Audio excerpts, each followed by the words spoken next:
il y a un truc que tu peux faire si tu as vraiment envie de développer ton charisme. Mais je dois te dire, ça va un petit peu au-delà de juste te forcer à regarder les gens dans les yeux, de poser ta voix ou même d'être tactile en touchant les coudes ou les épaules de tes interlocuteurs. Ça, c'est des très bonnes bases de non-verbal et on pourra y revenir d'ailleurs. Mais si tu te contentes de ça, tu peux juste passer pour un type tactile un peu relou. Ton charisme, il dépend en réalité de ta capacité à créer des connexions avec les gens qui t'entourent. Il faut que les gens se sentent bien autour de toi, qu'ils comprennent où tu vas et qu'ils aient envie de te suivre. Il y a plein de façons de travailler ça. Mais si tu veux commencer quelque part, tu peux commencer par travailler ton empathie, ton intelligence émotionnelle. Quand tu rentres dans une pièce ou que tu commences une réunion, tu peux t'imposer ce petit exercice. Fais une sorte de tour de table mental de toutes les personnes qui sont dans la pièce.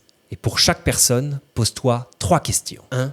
Quel est son état émotionnel? Là, maintenant, qu'est-ce qu'elle ressent? Elle est anxieuse, fatiguée, euphorique? Elle a envie d'en découdre? 2. Demande-toi qu'est-ce que tu penses qu'il ou elle attend de cette rencontre, de ce rendez-vous, de cette réunion? 3. Demande-toi quel est son driver profond. Quelle est sa raison de se lever le matin? Qu'est-ce qui le ou la motive dans ses choix au quotidien? Est-ce qu'il veut plus de pouvoir? Est-ce qu'il veut plus d'argent? Est-ce qu'il veut plus d'autonomie? Plus de reconnaissance, plus de sérénité, plus d'aventure? Tout le monde a un moteur et c'est parfois aussi difficile de reconnaître le sien que de deviner celui des autres. Mais c'est aussi ce qui va le plus t'aider, notamment si tu manages des gens. Au début, tu seras surtout capable de formuler des hypothèses. Ah, ça m'a tout l'air d'être quelqu'un qui a envie d'avoir toujours raison. Et plus tu vas interagir avec la personne, plus tu vas pouvoir affiner ces hypothèses. Ah, c'est pas qu'il a besoin d'avoir toujours raison, c'est qu'il a besoin de validation, de compliments, pour asseoir sa confiance en lui. L'idée, c'est de poser ces hypothèses sans jugement, mais d'entraîner cette capacité à lire les autres. Un peu comme on entraînerait un muscle. Et je t'assure que travailler ça, c'est travailler les fondements de ton charisme. Tu vas développer ce super pouvoir, ce 6e sens,